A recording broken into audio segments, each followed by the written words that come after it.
So here's what I want to do. I want to level set what is a staff engineer, right? So this is a chart that I stole from staffeng.com. It's a great resource if you all want to check it out. I have no affiliation with them, but generally the way these things work in the engineering world is you have an entry-level engineer and then mid-level and then senior, and that's where it becomes interesting. You can either go down the IC ladder, which is a yellow box, or you can become a manager. But at a lot of companies, senior is like a terminal level, and that's where you have optionality. And that's why it's important to like get to that point, and then you can decide, okay, do I want to go down the IC ladder or management? We're talking about the decision here if you want to pursue going down that individual contributor ladder. And staff engineer is particularly interesting because that's where I consider you're the first true level where you have to be a leader. You have to, even if you're not a manager, you're a leader as an individual engineer. And not everyone gets to staff engineer. It is a very challenging promotion. And it's also worth calling out that it's unique in the engineering world that you have a viable path to getting paid more and having more influence and more scope as an individual, not as a manager. If you think about a salesperson, for example, or maybe even like a product manager, it's very challenging. But I don't think there's such a thing as like a distinguished salesperson. Like the way you accrue more compensation and more scope as a salesperson is you go and manage more salespeople. But engineering is unique in that we have leverage. We have tools at our disposal that allow us to make ourselves or other people more productive. And that's a pretty magical thing, I think, about our role as an engineer. And I think it's worth just reflecting on that. And we'll probably talk about that today. Just one other thing I want to talk about here is like one way to think about the progression is what is your scope as you progress the ladder, right? So entry level, you're talking about a task and then a feature and a project. And when you get to staff, you're talking about multiple projects or maybe even a whole product, right? So you really are talking about many people being impacted, many different parts of the code base. And then you go all the way up to principal or distinguished. And then you have perhaps impact across the whole industry. Like you've invented some open source framework or some way of doing like a methodology that is adopted across the whole company or industry. Okay, so I'll pause there. And now let's go into open Q&A. I have a couple prepared. And maybe the one that I would like to start with is that a big part of being a staff engineer is getting enough scope to justify the promotion. And not all problems that you can tackle are created equal. And so I'm curious for each of you, how did you identify which problems in your career are actually worth solving? Does that make sense? Because you could work on menial bug fixes that never get you promoted. How did you all figure out what to work on?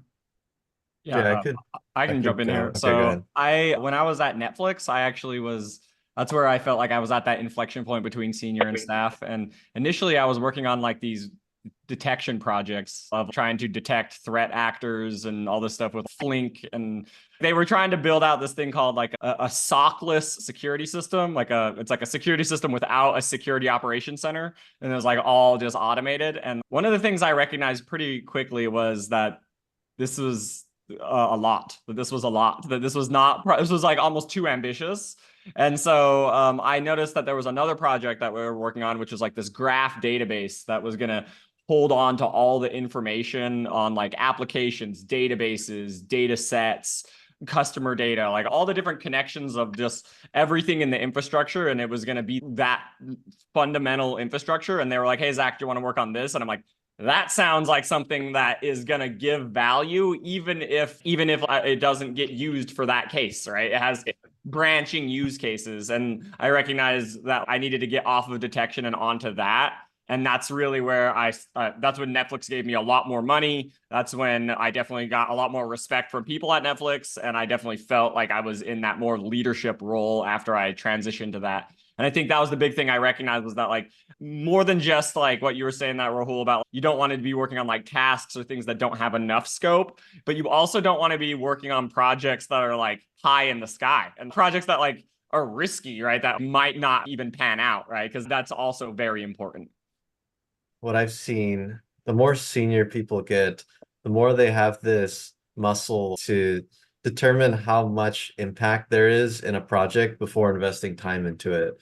And so you might experience this where you're asking a more senior person for some small change, and they might actually never get to it because they have that muscle and they're checking it. They might be quick to backlog things. And at the same time, if you are able to show them projects that have particular scope, maybe they involve many different orgs, or maybe the metrics and roadmap milestones that they're achieving are quite important to the org. Like maybe it's something that matters to a group of 30 people rather than something that's like a small thing within a team.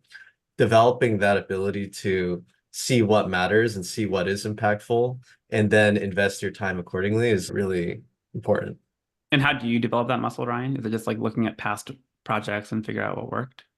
Yeah, I think the way that I developed that is through looking at the incentives of the org. So you can see most teams publish plans, and you can see some team is planning on moving this metric by 5% or something like that. And I have an idea that's going to move it by 7% or something. In my mind, I'm thinking, okay, that project, if I do that, that achieves a team level goal. So it's somewhat substantial. Also, there's some intuition too. I think at some point I worked on some ads projects, even though it was like completely unrelated to my team, just because I saw, okay, there's a pretty substantial opportunity for revenue. And I just knew that, okay, this is going to be good for the business. And it turned out that it was quite impactful. And that led to my senior promotion. So it was something that no one really assigned to me. And I was just digging around for ways to have impact. And then one quick logistical note. So there are a bunch of questions coming in chat, so please keep those coming. For questions that you also want answered, then give a reaction to it, and that'll help the five of us prioritize what we want to tackle. I have a question for Carly and Lee, given that you both have management experience. A very tactical one is, do you like, or when you were going through the ranks to a staff engineer, how explicit were you that I want to be a staff engineer? Help me. Or here's the timeline. And like, how transparent was that conversation with the manager? And maybe relatedly, what do you look for? What advice would you share with people here to look for in a manager who can support them to get to this high of a level? Yeah, that's an interesting question. So I manage staff engineers now as part of my role. And I will say that everyone handles whether they feel comfortable asking for a promotion differently. A lot of the time, I'd say 50% of the time that I've been approached about wanting a promotion to staff level, I've felt that person wasn't ready. And the other half of the time, I've felt that person was ready a long time ago. And so it's really a personality thing. I think the people who feel most comfortable asking maybe are the ones that do a lot more self promotion and maybe feel like they want to take on ambitious projects even when they haven't shown that they're ready. And then the other group of people are the people who feel like they have to do a lot to prove exactly that they're ready and maybe get 1 year past being ready before they feel comfortable asking. I don't know the best way to go about this or how you balance either one of those things.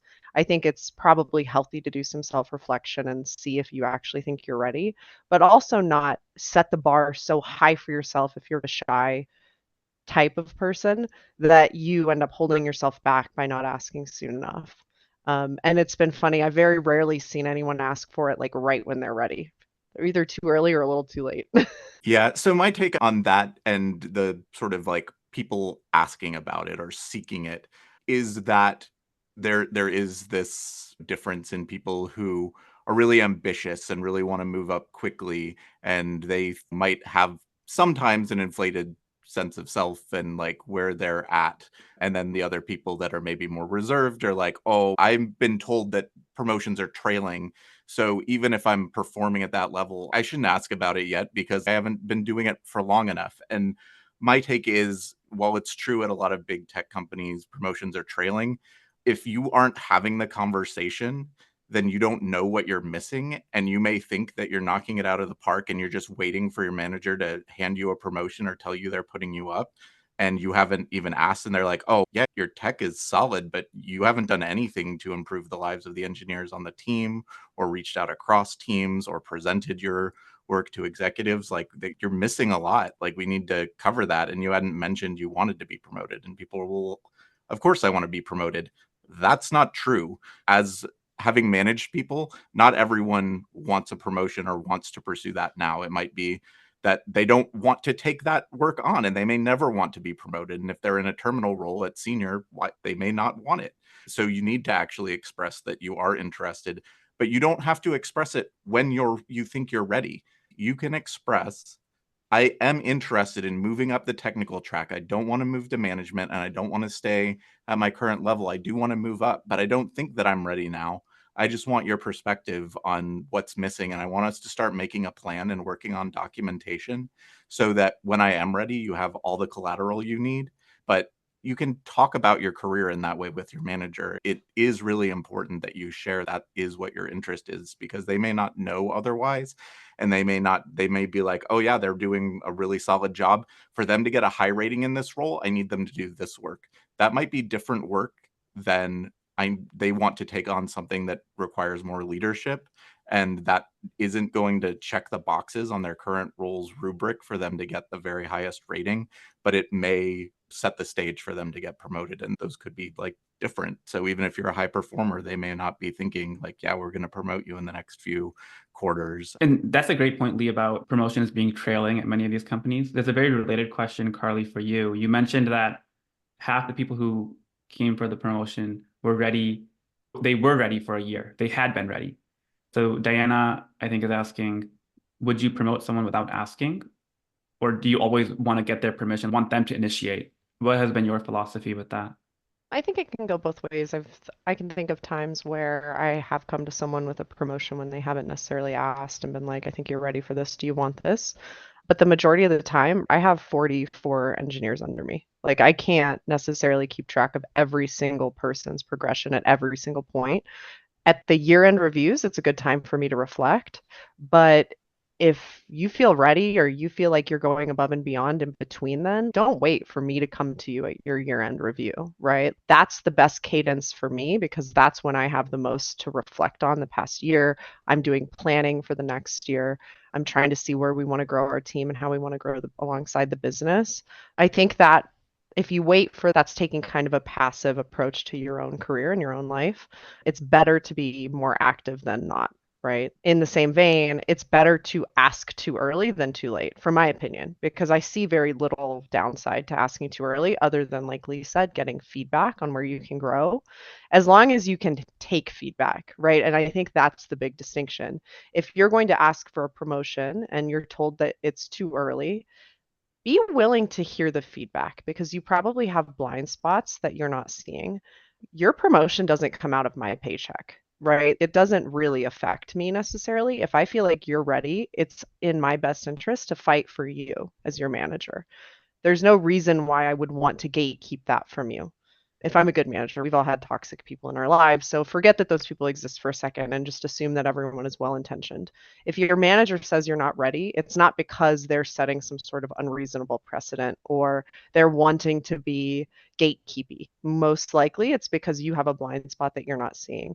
And how you handle feedback is as much a part of whether I think you're ready for a promotion as anything else. Because to me, a staff engineer needs to be able to hear feedback from their leaders, hear feedback from their team, implement it maturely, and be self-reflective. And if you take feedback and you get mad or you argue or you say, I'm actually ready because of X, Y, and Z, and you get combative, you're further proving the point that you're not necessarily ready.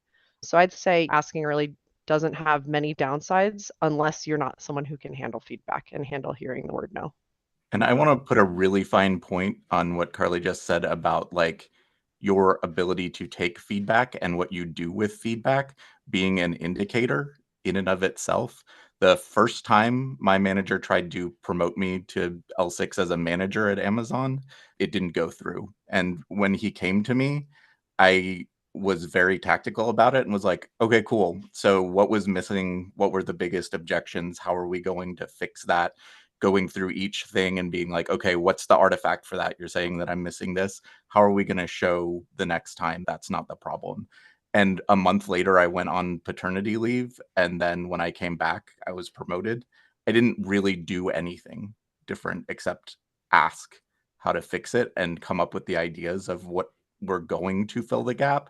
And that was essentially like what pushed it over. So that willingness to hear the feedback and take action on it was what got me promoted, not doing one more project or my team doing one more project. So just, she's right. Yeah. What I'm And I want to just add one more thing here about this, though, because if you disagree with the feedback and you actually do think that like it's bullshit, interview and see what happens. And maybe another company will agree with you. And that's what's happened in my career. And that's because I've only ever been promoted one time in my career, and that was from junior to mid-level. Every other promotion has come from a hop. Yeah, you don't have to freaking like if you have a manager who's trying to carrot and stick your ass like all the way up and all that stuff, freaking like maybe just leave. That's like another option that is also an equally viable option that can also work. But you also still need to learn how to take feedback. I'm not trying to be like, oh yeah, don't take any feedback, always just leave. I'm not YOLO, I'm like out of that here. far, right? But like sometimes like there are managers out there who do give you feedback that is absolutely ridiculous, that is like not true, and they actually don't know who you are. And so that's where interviewing outside, especially if you're getting feedback that you disagree with, that is a very good thing, because then the market will tell you if you're ready as well. The market will tell you. Carly, I 100% agree with you about you should ask too early. Like one thing that has become increasingly obvious to me throughout my career is that expression of the squeaky wheel gets the grease.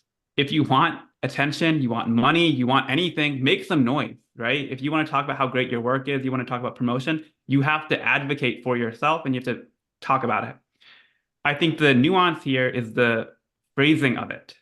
How you frame yourself and what you want matters a ton. I think that's Lee, you were alluding to that a little bit.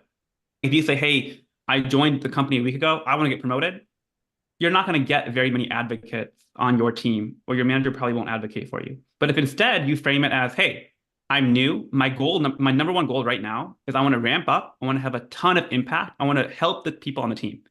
But would you be okay in 3 months? Can we have a check-in about what promotion looks like? Right? If I was a manager, I would 100% say, yeah, I'm totally aligned with you. Right now, focus on ramping up, landing some tasks, writing some code. And then in 3 months, I am more than happy to figure out how you're trending and what you can do to get promoted. That way you've communicated that you really care about promotion, but your priorities are straight. Like your priorities are correct, at least from the team perspective. So I feel like the way you advocate for yourself matters a lot.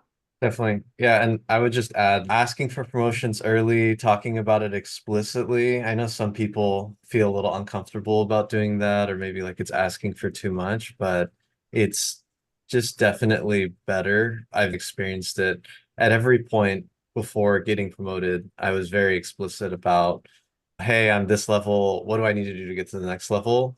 And it was not an uncomfortable conversation. And my manager was also happy about it too, because he wants me to grow, because then his team is having more impact. And in some cases too, when they would say, oh, you're probably going to get promoted to this level, I would ask even about the next level after that, because thinking, okay, this one's probably going to go through. What's the next thing I can do? How can I keep going and keep that momentum?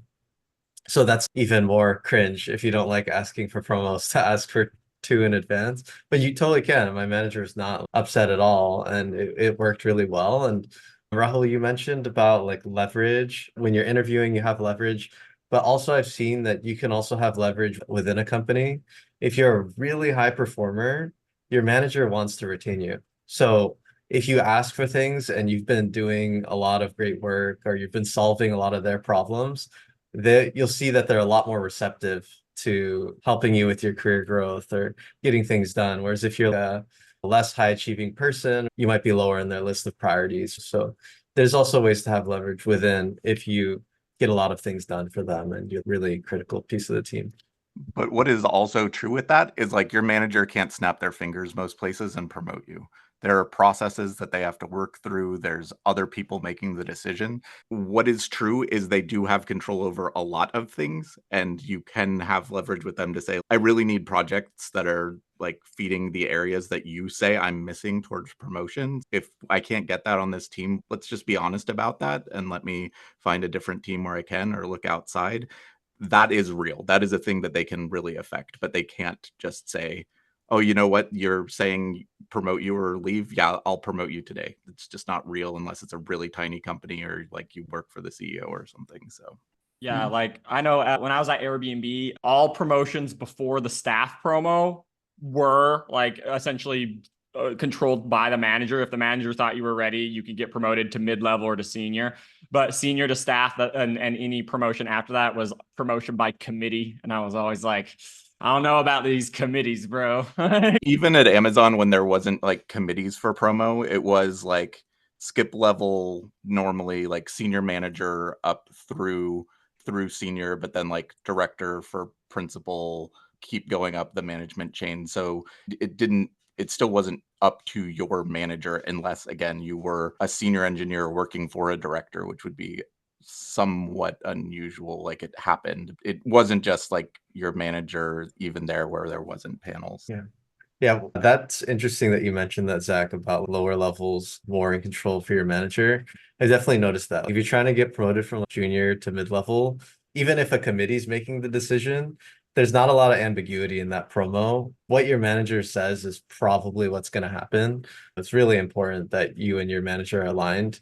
And then at the highest levels, yeah, you're going to need to get sign off from VPs and eng leads, and your manager becomes more and more of a messenger or middleman for that committee. And that's why it's even more important to say you want to get promoted earlier, because then they can start trying to get that feedback from the committee earlier, and you can see what the company's thinking if you're looking at those really high levels. Okay, I have just one more question, and then hopefully we'll have time for a couple from the audience or maybe from the four of you if you want to bring up anything. But the first question asked was about evaluating different projects. The second question is about evaluating a manager. Now I want to talk about evaluating the team. So the joke I make to people is that you're at Apple, right? Apple has tons and tons of products. And if you're working on GarageBand, good luck getting promoted. It's never going to happen, at least not at the senior level. Like no one cares about GarageBand. But if you work on the iPhone or if you work on one of the core properties of Apple, the likelihood is way, way higher. So that's like at least one heuristic to use to evaluate what team is the better vehicle to get you the promotion. So that's maybe the last question I want to ask is how do you all think about organization or team within the company to get a staff level promotion? Sure. So yeah, I think that what you're saying is definitely true. And you can make the best of where you are or what teams you're looking at.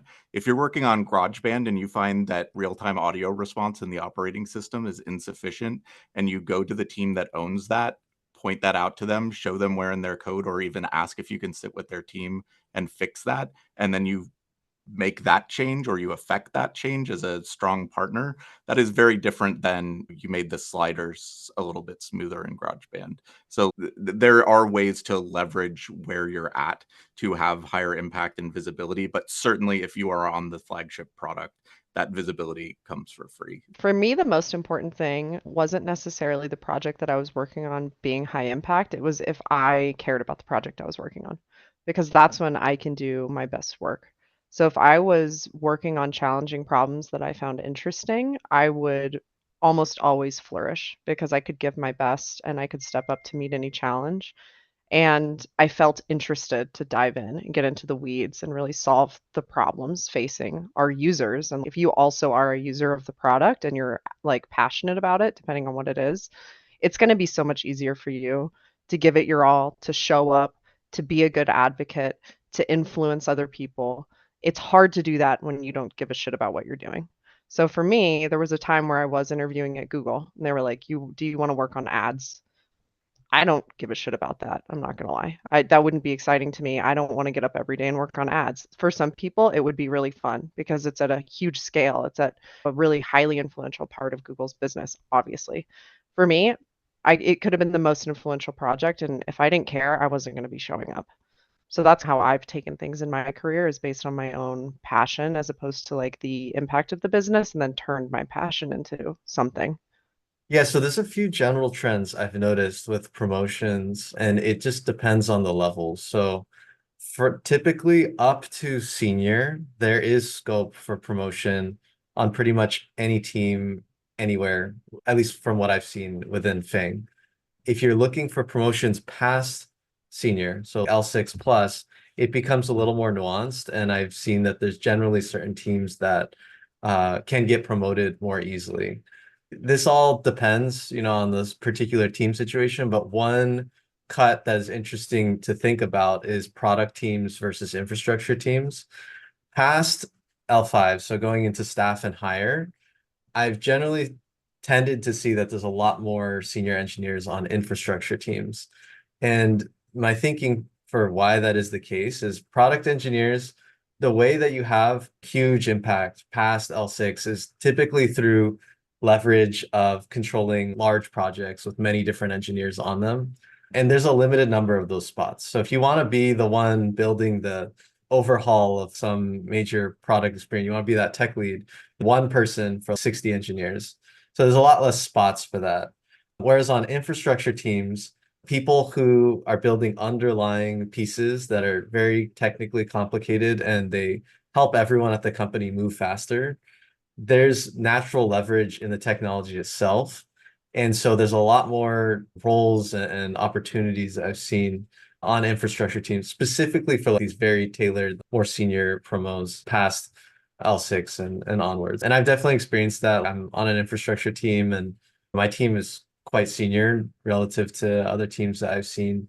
And I think it's just a natural setup for how the orgs are set up and the leverage that you get from the technology versus the leverage of leading a team. Yeah, I want to follow up there because I've actually been in both positions there. At Netflix, I was more of like a tech lead staff person on infrastructure team, building out like that graph database. And then at Airbnb, I was like the tech lead on pricing and availability, where I was more of a product, like tech lead data engineer. And I've noticed, especially in data engineering, that is even more the case, where it's like the more you lean into more of like infrastructure, and you're not just like building like singular pipelines, but you're building like how stuff is being done. If you're focusing more on the how work gets done as opposed to what work gets done, that is definitely something I've noticed as you get further along the ladder, that you need to have more of that, because then it's like, if you are changing how other engineers are doing their job and like you're saving engineers 5-10 minutes a day, but then that scales across hundreds of engineers, you're saving so much time and energy and creating so much efficiency. And that's a great way to be leveraged. And that's why I think I totally agree with Ryan's point on there's a lot more opportunities in infrastructure teams in big tech for that, because of you are impacting how work is getting done as opposed to like what work is getting done.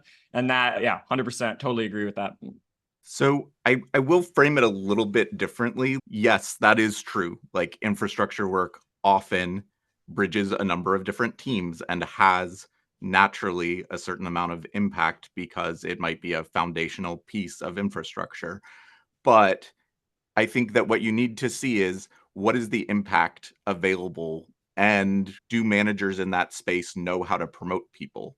And then who sees the work that you do on that team? If you're the senior most person on an infrastructure team and you work on a piece of infrastructure that no other senior staff engineer sees, it probably isn't going to be a thing that can get you promoted. So when you're evaluating it, yes, infrastructure teams tend to have those like opportunities more frequently, but just because it's infrastructure doesn't mean it's set up for that. And just because it's product work doesn't mean it isn't. You still have to do the next level of evaluation of like, what work do I do there that is going to have this impact? Okay, so I want to go through a bunch of the questions. There's a ton of questions in the chat. So for the last 10 minutes, we can go through a couple of those that I pulled out. But before that, I'm curious, Zach, Lee, Carly, Ryan, if you have anything that you saw was particularly interesting or anything else that we haven't covered so far that you want to talk about. I'm cool to go to audience Q&A. Let's see Okay, how let's many do we it. can bang Yeah, out. so actually, yeah, for these, maybe my preference or my opinion would be let's focus on throughput rather than depth. So maybe just one, maybe two of us can answer. Okay, so the first one here is highly voted. How do you compete with employees who are in proximity to the manager versus those who might be full-time remote or hybrid and they don't have as much face time or interaction with the manager? I'll go. A big thing there is just documentation, communication, make sure that you have proof, right? Proof is going to be the big thing I would say that's going to be the number one thing there. And I haven't really worked in a hybrid environment. I've only really worked in a full remote environment, but I think that's going to be your biggest way to get leverage. Sure. I like it. Alberto's asking about the appropriate number of hours. So I'm curious for each of you, some meaningful project that you worked on to get to staff. Do you feel like you had to put in an abnormally higher number of hours to get that promotion? Mine was more than 40 hours a week, I'll say that. Yeah, I would. Same. Like for me, I was probably working like 50, 55. And at Netflix, when I was building out that graph database, I was grinding for sure. Yep. Yeah, same. I would say somewhere 50 to 60. Always got my sleep, but I was working most of my week or most of all of my weekdays. That being said, I've seen people get promoted working 40 as well, but I was just down to grind. So that's what I did. I guess as an outlier, I don't I did not, when I got that promotion as a manager, work more than 40 hours a week. I had earlier in my career as an engineer worked a lot more than that. A lot of that has to do with what you're doing and where the time is going. And it may be the case that to deliver something, it is going to require more time. If you're working on something, here's my perspective. I worked on force multiplying a lot more than on individual delivery. And it's not to say other people were like doing it wrong, not at all. But like the people side can show that impact in less hours spent. So if you can make people super, super effective, then the number of hours you work might not have the same correlation to impact as when you are delivering something yourself that's super impactful. That's it. Yeah, I guess if we're going around the circle, I'll say that, yeah, the way I viewed it is I never viewed it as, okay, this week I'm working 50 hours. I've never thought of my work that way. I've always started with, okay, what do I want to get done this week? And yeah, very frequently, the amount of time I would need to dedicate to get that done would be more than 40. It'd be like 60. But then the following week could be like 30. So I view my job less as here's the number of hours I'm working and much more about what is the goal of what I'm trying to do. Raghu has a highly voted question. Titles outside of big tech are generally inflated. So you might be a principal or senior principal or distinguished engineer at a startup, but then you get down leveled when you go into Meta or Google. What should these people do in terms of work or impact to avoid being down leveled when they interview at FAANG? Getting down leveled, it's because you're not at the level they expect you to be. It sucks, but that's the truth. You can't avoid it unless you just are better or interview better. Sounds Yeah, mean, but and that's just the truth. like a lot of times they're inflated because they have to do that. Like at banks, you're a vice president at like mid-level engineering sometimes. Yeah. It just happens. So I wouldn't focus on that. I would focus on looking at what those jobs mean at those companies. And like maybe you're working as a principal engineer, but that's senior engineer work at these companies or senior engineer scope at these companies. So you're not getting down leveled, you're getting leveled correctly those companies, but you need to know what is the right thing to target. Don't just target L5 and that are mid-level and hope that they like see how brilliant you are and instead give you an offer for senior. But don't think that it's like a down level because your title changed.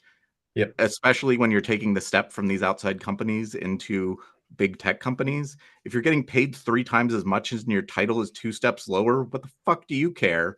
Like you are getting paid. Just like if you are doing meaningful work at the level that you are capable of, like the title, what it doesn't. I don't Yeah, know. that's what happened for me. I know I was a mid-level engineer at a startup, and then when I got the job at Facebook, I got a junior role at Facebook. So I'm from mid-level to junior, but it was like an 80% bump in pay. So I was like, okay, sure, I'll go down the ladder for 80% more money. Yeah, I'm down. Yeah, and also about the levels are arbitrary, but if you see the scope of what you're doing and you compare that to the scope of what these other companies expect at those levels, you can see there's some mapping of, okay, I'm leading a small team and I'm called a vice president. Maybe that's a senior engineer at FAANG. And so you can think more about the work itself rather than just the titles. All right, what do y'all think? Do we have time for one more before we do like closing remarks? Is that Sure, okay? let's Yeah, let's go yeah, for let's it. go for it. All right, Lauren asked a long time ago, seniority also open up more opportunity, like more ability to work on interesting projects or with cool people. And so in that case, it's a chicken and egg problem, right? Where you can't get promoted until you have big enough projects, but you don't get big enough projects until you get promoted. So any commentary on that?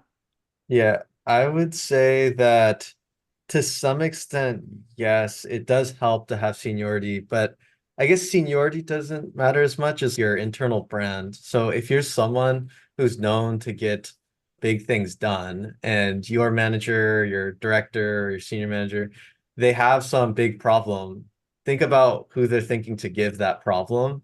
If you're the first person that comes to mind, that's where you want to be. And your level often correlates. So if you're already a quite senior person, you're probably getting things done and your manager trusts you to solve that problem. So you will have more opportunities as a result. But also if you have great visibility, you're someone who is well known internally and you're a rising person that solves these big problems, you can still get those problems as well. So the commonality is being visible, being known as someone who can get things done will give you more opportunities. I will say title is a way to get doors to open. It is not the only way to get doors to open. So it is very similar to what Ryan said. Yes, you might be trusted with a larger project based solely on title some places if you like just got there and you're brand new, but you were hired into a role at a certain level. But you can be someone that, you know, is a mid-level engineer, but be given really high scope because you have a manager that has convinced people of this. Your own actions have already convinced people of this, and you have that trust. You have a sponsor that is a like director level person that thinks you should take something on. Like essentially you are going to have to find that scope and get those doors to open. It's not just title. Title can help. Okay, beautiful. So in case people might need to drop off right at 11 California time, then I thought we could maybe do closing remarks. I might stick around for a few minutes after and just help out answer. So if any of you four want to stick around with me, would love that. But before we go back to answering questions, why don't we go around, just say, hey, like maybe give them a pointer to where you want people to follow you or any call to action. So Zach, do you want to go first? Yeah, for sure. Hey, everyone. I teach a lot of stuff about data engineering, data science, all that stuff. So if you go to dataexpert.io, you can make a free account there. There's a lot of free stuff there. And actually, I just built out a SQL LeetCode project. So dataengineer.io/questions. There's 50 questions there. A lot of those SQL questions are really hard and they're free to try right now. Very difficult, but definitely I'd love feedback on all of that. I'll pass it to Ryan. Yeah, so for where to find me, you can find me on LinkedIn. I also write on Substack. If you thought this content was interesting or relevant to you, that's basically everything I write about. I try to write about career progression to staff. Hopefully it's helpful for you and you can just check LinkedIn and then most of my stuff's there. I'll Yeah, pass I second that. His is the developing dev, really good. It's really good. Like exactly. I'll pass it to Lee. Yeah, so put our LinkedIn links in there. That's probably the best starting point. I also write on Substack because I write a lot of words. I'm not very concise, so Substack doesn't have the same limits, but I also do find that it is a better place to be able to find things later and link out and whatever. You can start at the LinkedIn, but Substack, I write about a lot of like tech career things. I also write about a lot of mental health things. I'm an autistic person. I have ADHD. That makes some things hard and some things easier. But like I write a lot about keeping your mental health up or mine not being kept up and what I'm trying to do about it and stuff like that as well. Yeah. I'm supposed to pass it off, Carly. I will say Lee is awesome to follow for general advice and just like awesome vulnerability. So I think that your content's amazingly. And I feel like Zach really paved the way there on talking about mental health on LinkedIn and got so much flack for it on Reddit. Jesus, like you triggered those nerds. I LinkedIn love it. lunatic, bro. I also write a lot on LinkedIn and on Substack. I shitpost a lot on Instagram. So if you guys are into that, I used to write a lot more about career stuff, but I think that people like Ryan are taking the baton from me and doing a much better job and more thoughtful job. So I try to keep levity on LinkedIn because I feel like it gets too serious sometimes. So if you like jokes about Linux and other random stuff, that's where I've pivoted to. So Okay, amazing. And then I will, at LinkedIn, I definitely post a lot as well, similar to everyone here. And then the two things I want to show are number one, my YouTube channel. That's probably the platform I spend the most time on. And then the second thing I want to just mention is that later today we have an event, which is a case study of another person aside from Ryan. Ryan is probably the most famous person who went from E3 to E6 in 3 years. We found someone else, and that person's giving a talk later today. So I wanted to put those two links in the chat. And yeah, and I care about this topic a lot. I actually teach a course literally called Senior to Staff. It's not going on right now, but at some point I'll open it up again. But yeah, I just feel like this is something I think about a lot and I care about a lot. So I appreciate all of you attending, and I appreciate all four of the other panelists to be very thoughtful and taking some time out of their day. Whoever needs to drop, I'm going to hang out for a little bit too. So we'll see what we can get through before everyone gets tired of it. Yeah, and then I have so meetings. Yeah. Manager life is meetings, endless. Yep. See y'all later. thanks for Yep, I have a meeting also, but thanks everyone. I hope you Ryan. liked the event.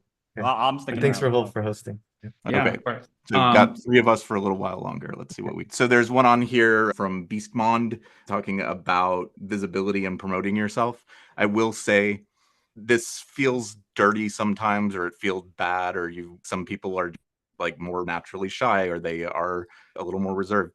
How you get that visibility can vary. You have to have it to move up, period. People have to see people in positions that can speak on your behalf, have to know what you're doing and support you. But it doesn't mean that you have to, every time you do an interesting thing, post about it on a message board or in Slack or something. But it might be in the form of you do tech talks after a major release is shipped, or you run the tech talk series and get other people to be showing up. So you're doing that in a meta way. It could be that everyone knows who you are because you answer the questions on the internal Stack Overflow or whatever it is. There are lots of ways. It does not have something that you're uncomfortable doing to like self-promote, but you must be visible. Yeah, and I think like visibility as well is also from building an internal brand. Do your teammates feel comfortable asking you questions? Are you approachable? Are you someone who like you can help unblock people? Because like when you go to get promoted, like you have to have all that peer feedback, right? So can you have you have at least 3 or 4 coworkers who are like, yeah, this guy's awesome, and can you like and that they can that you can actually they can actually vouch for you. That's And if you can cross disciplines with that, it goes even further. If you can be a person that product managers are like, yeah, they ask the best questions and they get things done, cool. If the data scientists are like, yeah, they make sure to instrument things so we can always figure out what happened. Like the more people in different places, the better. Because if you're just like, oh, engineers love him, but product managers hate him, you're still not moving up. Okay, so Aaron asked very early on, and we just never got back to it. What is the main inflection point for you when you decided to seek promotion? And then also, was it the money? Was it the title? Was it better work-life balance that you thought you might get moving up? So I will say, for me, I wanted to do a certain kind of work, and that was something that I saw that people with higher titles, the people in senior engineering roles, principal engineering roles at Amazon were getting to do that I wanted to do. And I did just start doing them. But it was also like one of the main reasons I wanted to move up. And a lot of that work was like influencing people on the management side that were higher up, like being able to get the feel from other engineers and then influence and make things better for them. It was mentoring people and being able to do that effectively and understand what it actually takes to get there. And if I haven't done it myself, how am I going to tell them how to get to senior if I can't get to senior or whatever? So that was the main thing for me. But yeah, of course, I like getting paid. Like that's cool. But it was a lot about the kind of work I wanted to do. Yeah, two things I want to call out here. One, first of all, Aaron, sorry I missed it. I'm glad you're still here. So two things that came to mind for me about the reason I wanted staff. Yeah, first of all, money is good. Money is nice. And the thing is that when you get promoted in big tech, at least, your compensation doesn't go up linearly. It goes up geometrically in the sense that it's not like you get paid $20,000 from going to entry level to mid level and then 20K more from mid level to senior. You probably get paid like 50K more mid level to senior, and going from senior to staff, you probably get paid like 100 or 200K more, right? So there's a substantial difference in the amount of total compensation you receive by getting to staff. And I think money is optionality, and I like that. And that curve also changes based on the growth of the company. So a lot of times your mix of compensation moves more towards stock when you are getting to these higher levels. And so, yes, it can be that they're targeting to pay you 150K more. But then if the company's stock also doubles, now you're making like 600K more, having moved up and moved a lot of your compensation towards RSUs or other stock-based comp. So that's another thing that like it opens up growth with the company, but that also comes with risk because I want to add to that though. That does come with a lot of risk because I actually had the opposite experience. Because when I signed at Airbnb, I got a stock. My grant was like 1.5 million over 4 years, but that was at when the share price was at 210.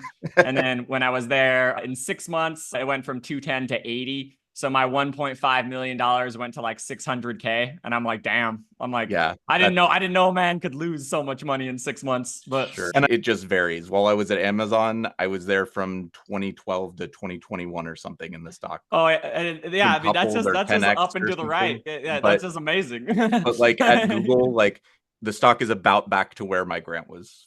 I don't know. It's not always that. I'm just saying that is another thing that changes. Yeah, and well, one more thing I wanted to add, and this might sound maybe politically incorrect or not so good to think about, but pedigree matters. I don't care how much people talk about, oh, tech is merit based. Pedigree and like name brand matters a ton, because I think fundamentally humans we just do pattern matching. And in some ways that's good, in some ways it's bad, right? Like it could be held against you if people have pattern matches on like race or gender. That's obviously bad. But there is also maybe the flip side, which is, hey, you worked at Meta or Google and you're a staff engineer at Google. Most of the other staff engineers at Google are pretty good. And so from pattern matching, I assume you're pretty good. And so I really wanted to be able to effectively set a floor on my next job or on my startup to say, hey, I am an ex Meta staff engineer. And you can call that ego, you can call that whatever you want, but that did matter to me. And I think it should matter to anyone who really thinks about career progression and job hopping. Okay, I'm going to answer one from Ram that just whatever is easy to answer. What is the average team size for a staff engineer? I don't think about it as team size. I think about the number of people you impact, because you should be impacting across teams. Unless you're like working for a director, then maybe you're impacting the director's org or whatever. But I would say that like for a senior engineer, you should be at least affecting like yourself and a senior manager's scope. So if you work for a line manager, but they report to a senior manager, hit that other senior manager's teams too. It's normally like 20 to 30 engineers probably. At staff, it's probably up to 50 to 60 or more. At principal or the next step up, it's probably in the hundreds. You're probably affecting like a VP's org. So that roughly, if Zach or Raul, you want to toss something like in. when I was at Airbnb and I was on like marketplace, because I was on more like narrowly focusing on pricing and availability, but there's all the other marketplace dynamic stuff, and that whole org was like 75 engineers, and I was impacting like the data in that org. But I was also not like the only staff engineer. I think there was like 5. There's like Airbnb also leans very heavy in the staff engineer. If you look at their job board right now, they have 35 staff positions open, and that's it. That's it. That's the only people they're hiring right now. It's so ridiculous. Like cool. So the last one maybe I saw, and now it's so hard to scroll in this chat. Oh my God. I'm sorry, I don't know who it was, but it was asking about politics and how that affects things and whatever. Relationships matter. People matter. You can call it politics if you want, but it's all people. There are people that are jerks and you have to play nice with them to move up. There are people that are backstabbing and they are using politics in the negative way to move up. You probably aren't going to change that or get them fired or bring them down. You need to bring yourself up. When you're talking about politics, what kind is it? If it's really toxic, maybe it's just not the right place. But otherwise, a lot of times when people say politics, what they mean is, I can't communicate very clearly with people in executive roles, or I don't get along well with this other team or whatever. And you just have to fix that. Like, you have to be able to do that. And you also, whomever asked about neurodiversity. Absolutely. I am autistic. I have ADHD. I have depression. I have anxiety. It is hard. I had to learn some lessons in a hard way. I ran in, eventually a manager was like, hey, you are right with almost everything that you say, but the way that you say it can be too blunt and people can't hear it. So you need to find ways to be heard and be right, not just be right. And so it was like, oh, if you are just like, no, that will never work, people might not listen to you. But if you're like, oh, hey, the last system that I worked on, we tried to do it that way and it really fell apart. So have you considered like when you hit this inflection point, will the system still stand up? That's a much different way of saying it, and people are going to be much more receptive. I ask a lot of questions. I make a lot fewer statements. Hey, have you thought about this? Hey, what about that? Oh, you know what? I don't know if that's going to work. Did you prototype that? Asking those things is much different than your idea is terrible and it will never work. even if you know that to be true, you need to get it to be heard. Yeah. That's my general take. I think like one of the highest measures of intelligence is not like what you say, it's what questions you ask. That's like a life thing too, not just an engineering thing. Yeah. Okay, amazing. For the 130 of you who stuck around 10 minutes past the hour, I really appreciate it. Lee, Zach, thanks so much. Zach, I love the work you're doing in data engineer, and Lee, I love the consistency you have with writing. So appreciate all of you. Awesome. Bye, Absolutely. everyone. Bye. See you all.